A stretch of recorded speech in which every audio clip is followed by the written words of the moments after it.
And we are underway, broadcasting to you from our North Catholic studios in Cranberry Township for our 10th episode this year on our podcast, our North Catholic Athletics. My name is Alex Brown. And I'm Ryan Berry. And together we are your hosts for this podcast. And Ryan, this is the only podcast that we've ever done in the history of North Catholic Athletics podcasts that we will not discuss any North Catholic sports. Yeah, it's crazy, but we got a great interview with Mr. John Donovan, and that was an unbelievable interview, and we're looking forward to sharing that with everybody. And here he is now. Without further ado, here's our interview with Mr. John Donovan, former CEO of AT&T Communications. And we are here with the former CEO of AT&T Communications, Mr. John Donovan, class of 1978 here at North Catholic. Mr. Donovan, thank you for joining us today. Thanks for having me, Alex. Pleasure to be here. Mr. Donovan, looking back at your time at North Catholic, do you remember what your experience was like there, and how has that helped shape your career or your future career? Well, everybody has high school memories. And everybody tries to just take the great ones. They're like vacations. You remember all the great things, you forget all the bad things. But I had an amazing time at North Catholic. It's really where I grew up, and the experiences that shape you aren't really the ones you think. They're not the classroom learnings. It's much more about friendships, relationships, how to deal with adversity and struggles. And first day at North Catholic, I took the bus to school, and I lived on the north side, so it was quite a distance. And I took a little too long to get to the bus, and I missed the bus. And so I called my mother, and I said, I missed the bus. She said, well, I can't help you. You got to get home. So, those kinds of lessons are really kind of interesting when you look back on them. Those are the things I think that stick with you and really form the foundation of your career. Growing up, did you have any idea of what you wanted to do for your career, or is that something you found out later in life? Yeah, you're going to have a lot of people tell you a bunch of different versions of that story. I'll tell you mine. I was 10 years old. I was on the north side walking through an alley behind an apartment building with two 55-gallon drums that were trash cans. And I stopped and I thought to myself, I better think about what I want to do, because I can be anything I want to be. And I literally said, maybe I should be a professional athlete. Maybe I should be an astronaut. And then I said, my dad reads with reverence stories about business people. He had Forbes and Fortune and Business Week and the Wall Street Journal, despite us, not having a lot of money and being in a part of town for which that was a rarity. I said, I'm going to be a businessman. I'm going to be the person that my dad reads about. So in the many flavors of the story, I knew exactly what I wanted to be from the very beginning, and my life was just really a manifestation of that. That's awesome. What was your experience with your college decision, and what advice would you give to high schoolers now who are trying to decide on which college or which career path might be best for them? It's sort of like a name. You hear a name, you say, I like that name. And you hear another name, you say, I don't like that name. And then the baby gets the name, and then the name becomes the baby becomes the name.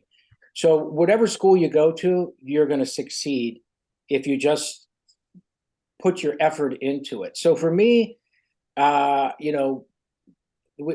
Orga was a teacher. He was my hockey coach.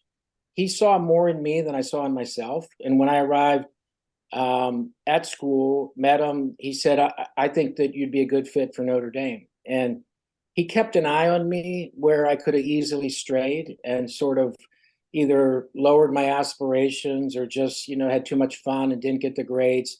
But he stayed on me. And so I look back on that. He wrote the most amazing letter of recommendation.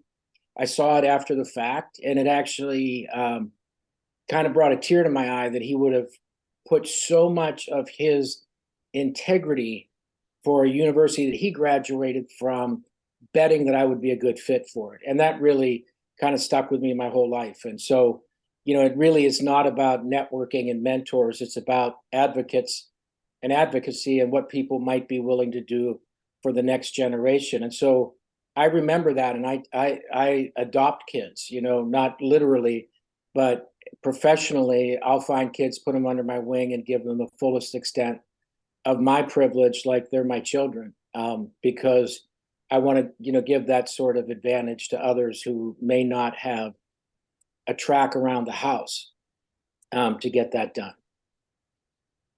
What were some of your first jobs coming out of college, and how did those prepare you for your career to come? Yeah, well, if you go back and you look at the jobs, I've always, I was delivering newspapers when the bag that you put them in would drag on the ground. I had to tie a big knot in it so that it could be short enough to fit over my shoulders. I set up pins in the bowling alley and stayed out way past the hours you should for someone who's that age. I swept the stadium after the Pirate games and stayed up all night, took a shower, went straight to school. Wow. And then, so I've always had a solid work ethic, not for the reason you would think. Like I wanted to succeed. And I go back to that earlier comment about what I wanted to be, what I thought I was capable of. My motor's always been turned on high. So, I took a job, my early jobs, my dad gave me a really good framework to think about. My dad died when I was just finished my junior year in college, but he had some really good, sort of classical Irish Catholic kinds of sayings. And he said, you should take every experience you can in your 20s. Don't say no to anything. And then in your 30s, really buckle down and decide, what you want what industry you want to be in. And then when you hit your 40s, be the best in that field. And then you'll never want for anything. So I always kind of use that as a rough guideline. So my first jobs out of school, I traveled a lot. I moved a lot. I've lived in, I think, 8 or 10 different cities, worked really long hours. And then, much like the podcast you guys did with Len Komorowski, who was, in my class and has become a good friend of mine, it's not about the glamour of the job. It's about, finding the satisfaction of performing any job you're given with an incredible amount of attention and perspective. And so I always viewed every job I had, I'm like, wow, I can't believe they gave me this job. I can't believe that I'm getting paid to do this. Mm-hmm. And, I don't think I just like the college decision, get in the best when you can, make the best of it when you're there, take the jobs that you think is the best fit for you. If you crush your first couple jobs, things just line up and come into place. When we talked to Mr. Komorowski, as you mentioned, we talked to him a lot about internships, and he said internships were very valuable in helping his career. Did you take any internships before you got your first job, or maybe during during college that kind of helped you? Yeah, I always worked in the summer. And so what used to be a summer job, it just depends on, who you're working for and what the job is. Suddenly it becomes a quote unquote internship. Yeah. I'm a big fan of it. And my youngest daughter, she wanted to go to Caltech. And as you know, Caltech's probably the hardest school in the country to get into for engineers. And she wanted to be an engineer. And you know how we did it? I told her, you're not going to probably have a perfect SAT score. Let's work on internships. So she had amazing internships. She worked on a lunar, zero gravity lunar landing thing. And then she worked in a quantum physics lab. That's pretty strong on your resume. But yes, I did. But I want to give you a quick story here about how I achieved it. This was before LinkedIn and the internet. So I hitchhiked home from Notre Dame to Pittsburgh, and I pulled a directory up and I found every large company. And I wrote something like, typed manually on a typewriter, something like 40 letters seeking an internship. And I got one offer, and that was the internship. And it was Jones and Laughlin Steel down in Aliquippa. I was an electrical engineering student.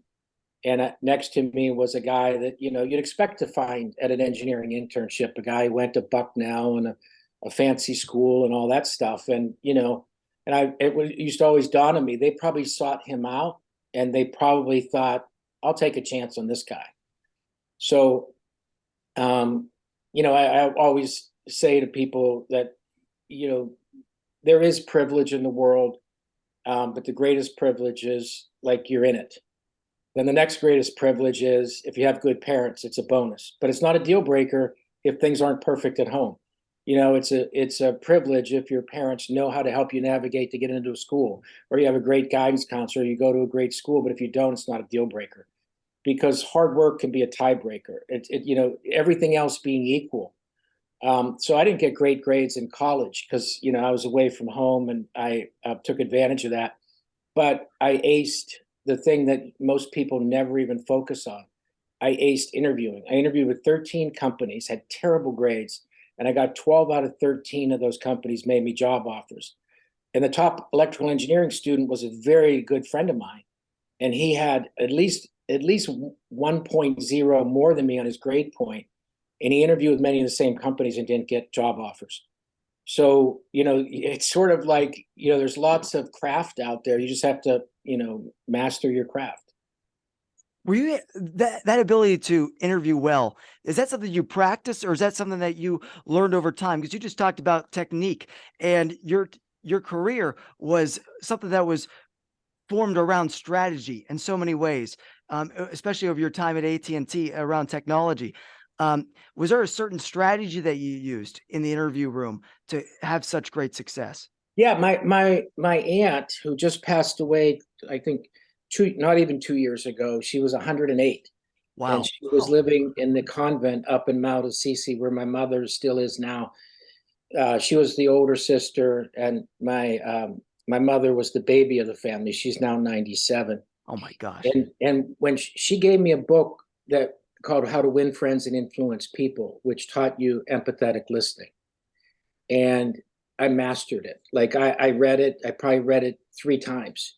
And I mastered like how to do conversations, to empathetically listening, trying to understand, like looking up back when it wasn't easy.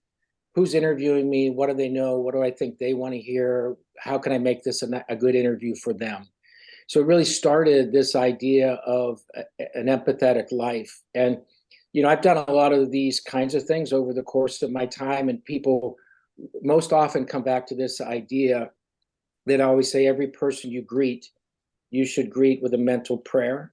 That's an intention. Every greeting isn't just a handshake or eye contact. It's actually a prayer that you say, God, give this person what they need, and more.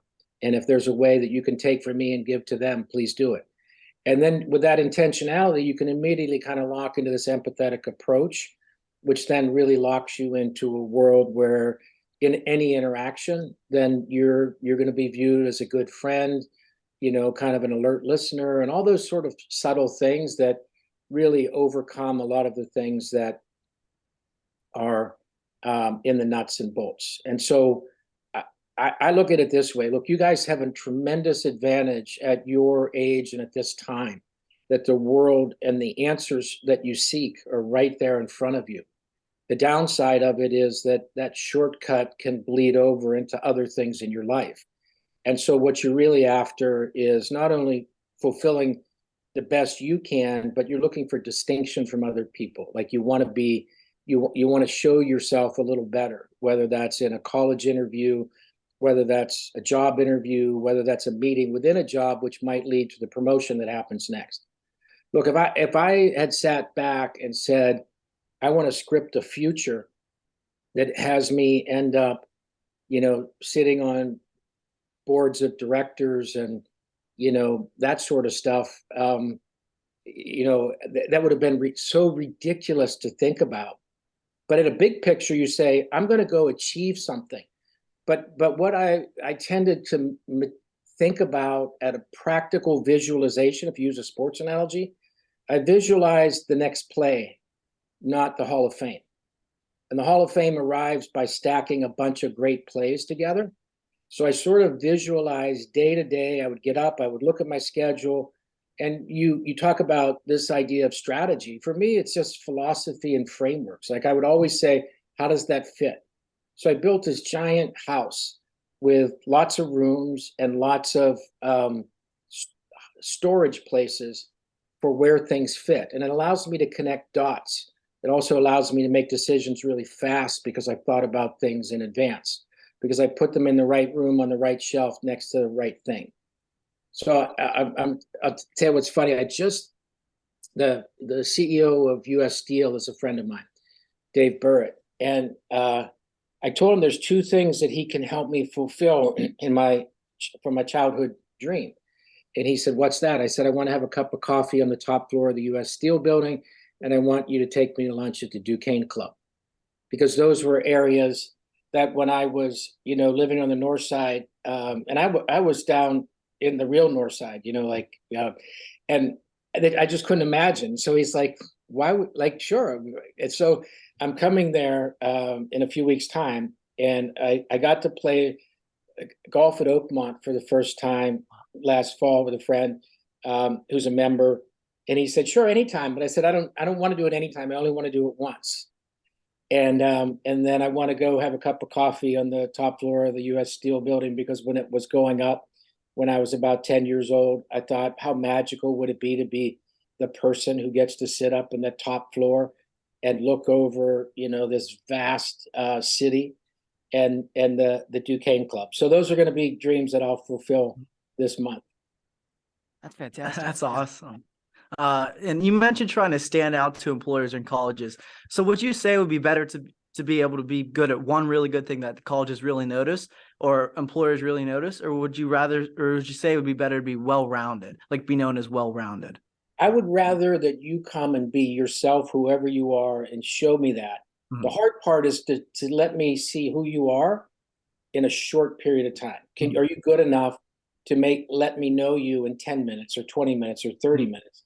And I don't care if you as a philosopher, an artist, a scientist, likes cars, or any of that stuff. I just want to know basics. Do you know enough to do the job well? Mhm. Are you reliable for your teammates? Or, how do you handle adversity? And like, that's what people at the end of the day, you can learn so much on a job. You show up with competency and you blend it up with experience. And the more competency you have, the less experience you need to taste good. Right. And so it's just like baking a cake. So you have competency, you have experience, and then you have these leadership skills. And so in the early parts of the game, it's much more heavily dependent upon competency and then a lot less on experience. And over time, it becomes more experience and less competency. And then if called to, there's a select group of people who get to the top of that pyramid and they become the leaders. And sometimes those leadership skills are perfectly aligned with everything you've done. And for some people, they're extremely hard. And so not everybody can and should lead. Not everybody's born or qualified to lead. But I think at the end of the day, what you have to get good at is in 20 or 30 minutes time, letting someone see like the real you. And what's really interesting is in that short period of time, you also have to have them feel good about themselves. As Maya Angelou said, no one remembers who you are or what you do. They remember how you made them feel. And that's true in an interview. And I'm saying, like, today it's a little tricky because the machines do so much work and the screening and all that stuff. You have to get the paper part of it right. It was much easier in my day to be able to knock on a door and sort of get an opportunity in front of someone that maybe is less available today. So I want to say I get all that. But imagine how distinct it is when someone breaks through that and they can see the person. So when my daughter wanted to go into engineering at Caltech, she didn't write about how the engineering and the math. What she wrote about was laying on the end of the dock up in northern Minnesota with her mother, staying out way past the hours she should to watch shooting stars, and how she said, I want to learn everything about that. So then you say, okay, for an aerospace engineer, like that's what you need. Like, and so that's exactly what I'm referring to. The distinguishability is to take the humanity of you and somehow get it into your college application, where someone says, I actually see what Ryan and Alex are like. And I can feel that because it comes through. They're not just a 1600, which I'm sure you both got on your SATs, and Absolutely. 36 ACT, 38, whatever the peak is. Yeah.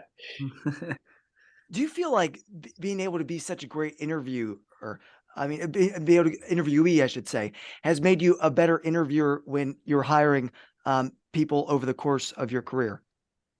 Yeah, everything that there's another side of every coin. For all your virtue, there's a vice. For all of your study, like it's never wasted for you to become insightful on anything.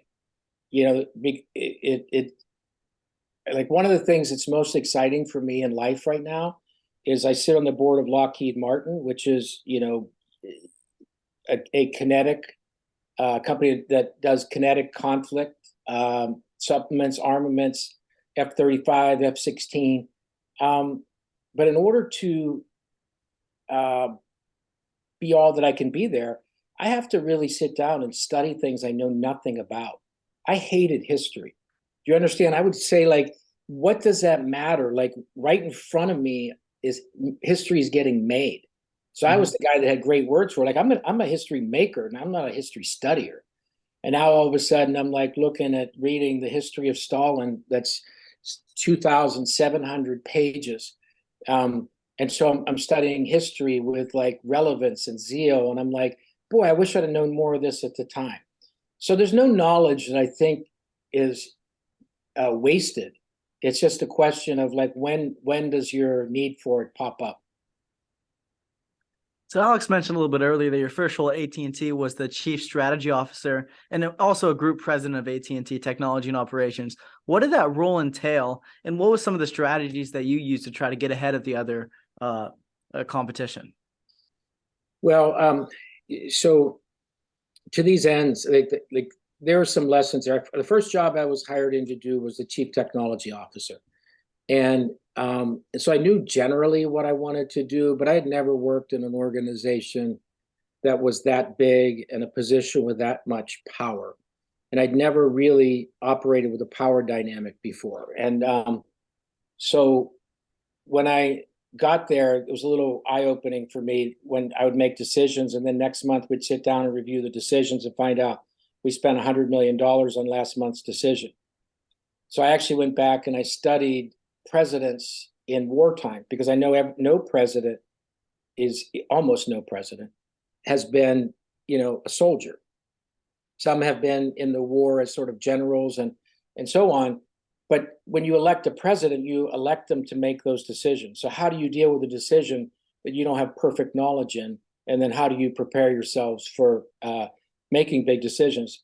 That was sort of the first thing that I had to do, was just get comfortable with how do you surround yourself with the kinds of people you need to make really big decisions. And though once you get the hang of that, it's not, it's just a process that you run. You surround yourself with people that are better and smarter than you, and then you prosecute decisions, and then you will start to build instinct, and then you pull in all the data, and then let your decision-making instinct take you the last yard or so over the goal line.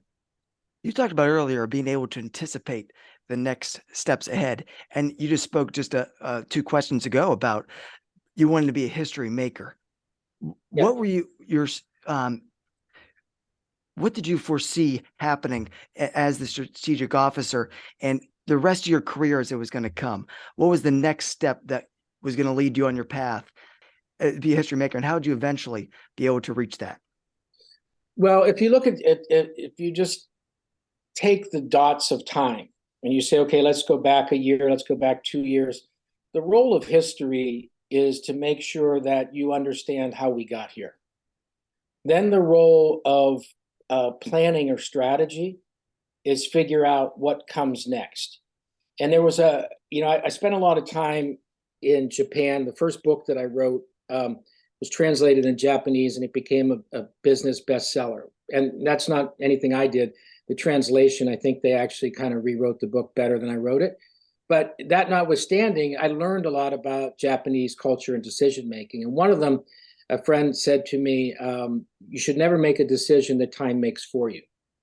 And so as you start to think about strategy, it really is like saying, what are the dots in the future? And then which ones can I shape and move? Like, where can I make proactive choices that can prescribe where we end up? And then you sort of, the hard part, which is going to sound crazy in a description, but maybe somebody will remember and look back on this and say, I remember when he told me that. A really hard decision you have to make alone. You get all this input and everybody's around you. And if it was obvious, it would have already been done. But when it gets escalated to your level, they're not asking you to rubber stamp. They're saying, this is really hard. We have a disagreement across us. And then you pull all those facts together. And I mentioned earlier about leaning on intuition. Intuition is really, in my view, thin slicing everything you know and not trusting your gut, but rather this processor that occurs in the back of your head that works at such high speed with so much data, you don't recognize your involvement in it. And then it comes back and it leads you to a decision. And the hard decisions are ones where you know half of the people will dislike you, or half of the people will disagree with you, or they'll ridicule you. But you look back and you say, like, that's every great piece of progress in the world carried with it the dissent of people that said that's not a good idea. And a big decision is one that if you get it wrong, history will be really cruel to you. But that's what you signed up for. You signed up for, cruelty on your bad decisions, but you also get admiration on your great decisions. I think that probably Abraham Lincoln, living through what he lived through, probably wasn't sitting around thinking, boy, I bet you a couple hundred years from now, I'm going to be written up as one of the best presidents ever. It just doesn't work that way. It's just every day you deal with the decisions in front of you. And if they're big impact, man, they're lonely and they're really difficult. But that's that's what you chose and that's your job. So just get on and do it. Was there ever a time when you thought you were maybe taking too much input in those decisions, or do you think there's never enough input that you can take? No, I mean, you have to, there is information overload. So if something smells really bad and you get more and more data, you can't make something into a rose that smells really bad, right? So it's just like seldom do they flip. And there's a point in time where you've already got it in your brain and everything you see that's further starts to be confirmatory. So how much more confirmation do you need? How much more support for your decision? Because once you've made a decision in your head, particularly a strategic decision, new data can change your mind, but if you've done a good job, you know it, that you've got everything that you need. I think the paralysis that comes from overanalyzing things is something that wise people try to avoid. You oversaw the expansion of 5G across the country for AT&T in your role. Yeah. What were some of the major challenges of such a rollout of that magnitude? Well, I think the biggest challenge in my career was not 5G. The biggest challenge in my career was when we were working with Steve Jobs putting the original iPhone out. So like for you guys, wow. you don't remember that stuff. So when you look at the time I was at CTO, everybody that you look at today as sort of the icons of tech were the people that I dealt with. I dealt with Elon Musk. We put the first wireless connections into cars. Steve Jobs with the iPhone, and so on. Whether it's Amazon, Facebook, all of that stuff came through mobile in the early days, and so the challenges are not getting the earlier decision. Technology decisions as strategy are always obvious except for the timing.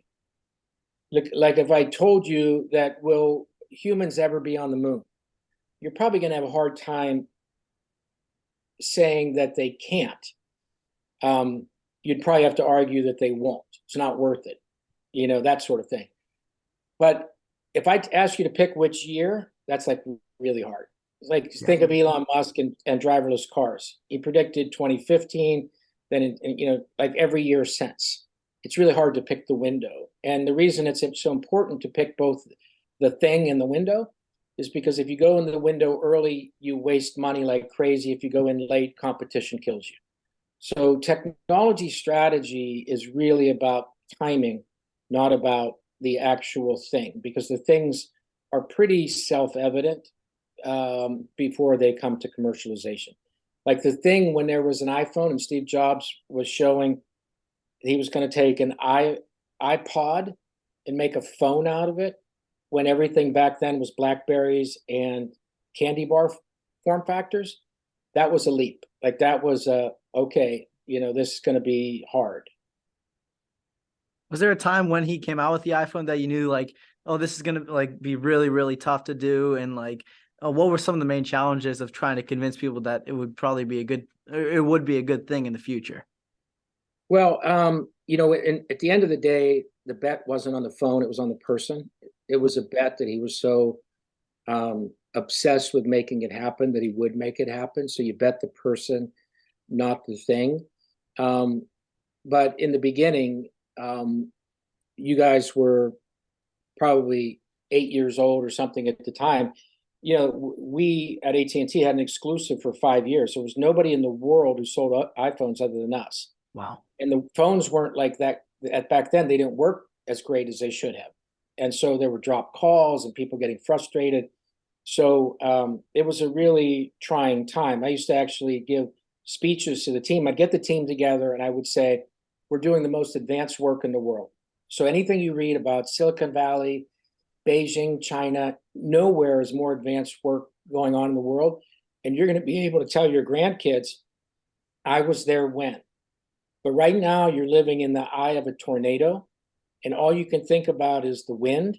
But I'm telling you, you're going to look back and this will be the greatest moments of your life. And in fact, it is. Like a lot of folks, they'll reach back out to me, send me notes, say, remember in this meeting when we had this problem that we solved, or remember when we were looking at this and it looked like we could never make it happen. Is there an accomplishment? You just talked about how big of a deal that was. And that was the hardest challenge for your career. Is there something that you've done over the course of your career that is your proudest moment, would you say, or your greatest accomplishment? The greatest accomplishments are never individual for me. When I see people that worked for me a long time ago get promoted and sort of celebrate, those are awesome. So when you look and say, I'm in a new chapter of my life, I'm out of like the big company stuff, but I have a file full of individual notes. And you'd say, if I said of all the things I've done, and there's a picture in my office of me with the Pope and Oprah and Puff Daddy and so all of those, Snoop Dogg, yeah, The Pope too. Yeah, the Pope, yeah, yeah, Wow. Pope. And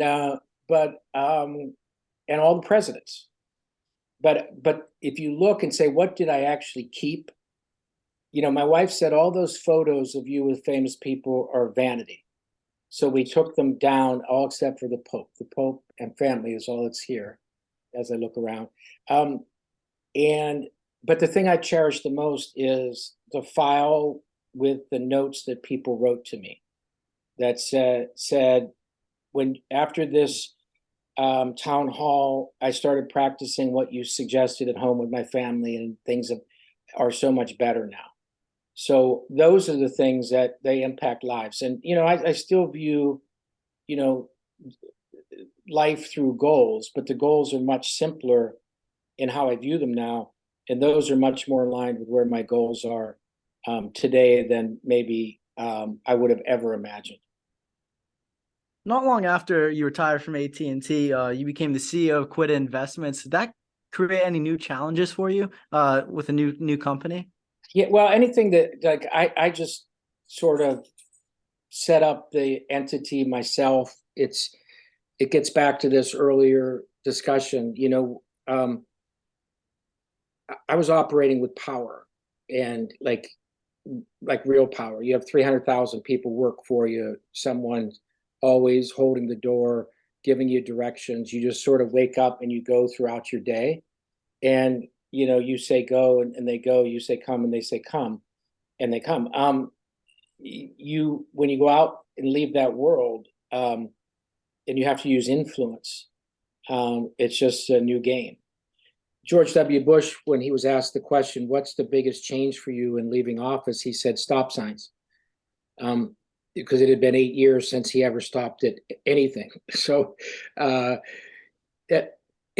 so that's what it was. It was actually like having to explain to people why. And that was the big change. But, life is much more interesting and manageable for me now. I mean, my goals are simple. You look, you say, what's your goal in life? Get to heaven. What's your secondary goal? Take everybody you can with you. How do you get there? You have to find what you're good at and put it in service of other people. And then what's your part in that? Outside the intellectual stuff, work your butt off. Like, make sure you're doing more of it so you get more things to happen sooner. And that's like a simple formula. So the relics of all that stuff end up being people behind you, and what influence they've gotten from you. So